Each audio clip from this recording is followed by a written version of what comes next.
Ya, bismillahirrahmanirrahim. Assalamualaikum warahmatullahi wabarakatuh. Di sini saya akan menceritakan materi sedikit tentang Al-Quran, tidak ada keraguan di dalamnya.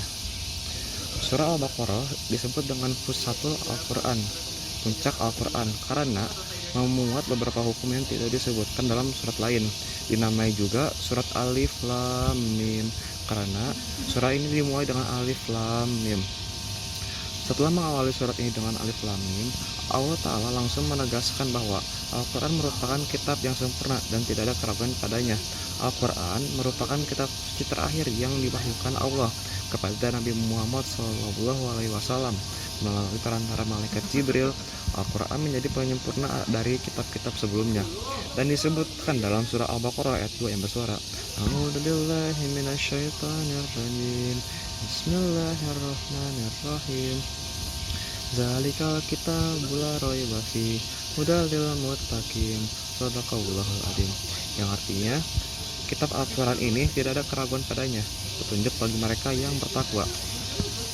Ayat pertama diawali dengan Alif Lam Mim, yakni huruf hijaiyah disebut huruf muqatta'ah, di mana memiliki penjelasan bahwa Al-Quran itu sendiri terdiri dari huruf-huruf hijaiyah yang dipakai orang Arab dalam percakapannya.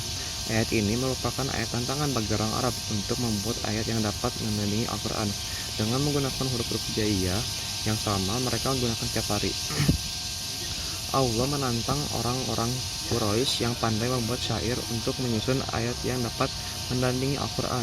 Dalam surah Yasin disebutkan bahwa Nabi Muhammad SAW tidak dapat mengucapkan ataupun membuat syair. Hikmahnya adalah bahwa Al-Quran benar-benar dari Allah, bukan buatan Nabi Muhammad SAW, sebagaimana yang dituduhkan orang-orang kafir. Zalikal kitabu, inilah Alkitab, maksudnya adalah Al-Quran. Zalika sebenarnya digunakan untuk menunjukkan sesuatu yang jauh, tetapi dalam ayat ini maksudnya adalah sesuatu yang dekat. Ini juga mengisyaratkan bahwa Al-Quran ini dekat dengan orang-orang yang bertakwa, sehingga menjadi petunjuk bagi mereka. La ayatil batiyun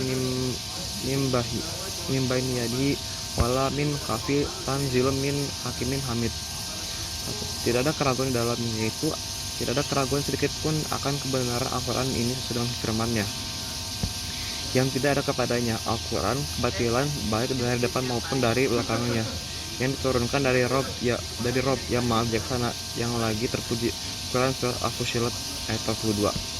Dalam ayat ini Allah menyatakan bahwa Al-Quran sempurna, tidak ada salahnya, tidak ada keraguan dalamnya sejak diturunkan Al-Quran kepada Nabi Muhammad SAW abad 14 abad yang lalu hingga sekarang. Terbukti tidak ada satupun yang berhasil menemukan kekurangan Al-Quran.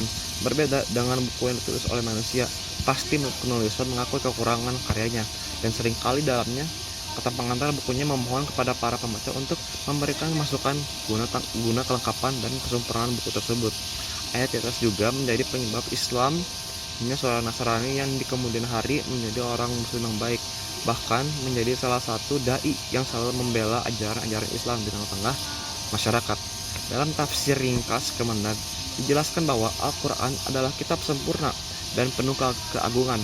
Tidak ada keraguan padanya tentang kebenaran apa-apa yang terkandung di dalamnya, dan orang-orang yang berakal sehat tidak akan dihinggapi keraguan bahwa Al-Quran berasal dari Allah, karena sangat jelas kebenarannya. Al-Quran menjadi petunjuk sempurna bagi mereka yang bertakwa, yaitu mengikuti segala perintah Allah dan menjauh segala larangannya agar terhindar dari siksaan Allah. Meski petunjuk Al-Quran diperuntukkan bagi seluruh manusia, hanya orang-orang bertakwa saja yang siap dan mampu mengambil manfaat darinya. Al-Quran, kitab suci terakhir yang diwahyukan Allah pada Nabi Muhammad melalui perantara malaikat Jibril.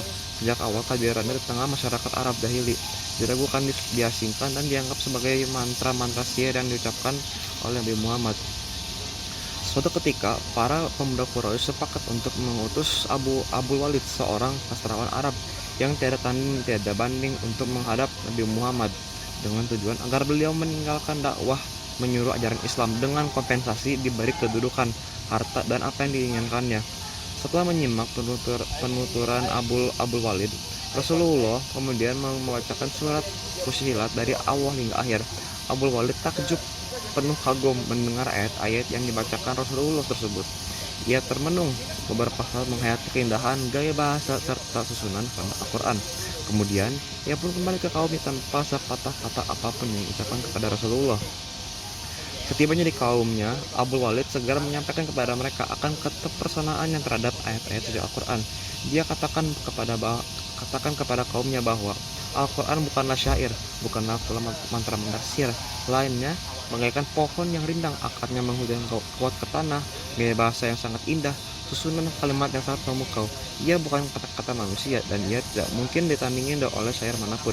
Demikianlah, bahkan seorang sastrawan ternama di zaman Al-Quran turun pun mengakui kehebatan Al-Quran. Ia sama sekali tidak meragukan karena memang tidak ada keraguan di dalamnya. Adalah Abdul Halim Mahmud, mantan Sheikh Al-Azhar, menegaskan, para orientalis yang dari waktu ke waktu berusaha menentukan kelemahan Al-Quran tidak dapat membantu celah sedikit pun untuk meragukan Al-Quran. Al-Quran sampai kapanpun hingga kiamat tiba akan selalu terjaga, karena itulah janji Allah. Siapa yang meragukan akan tumbang, siapapun yang mengingkarinya akan binasa. Sekian, wassalamualaikum warahmatullahi wabarakatuh. Recording stop. Kurang 30 detik. Gak apa-apa kan, lu masih mau ngasih surat kan kayak surat nanti lu jedain gitu loh, nggak Oh. langsung ganti, panjang-panjangin dari PPT juga sekalian aja. Oh ya udah.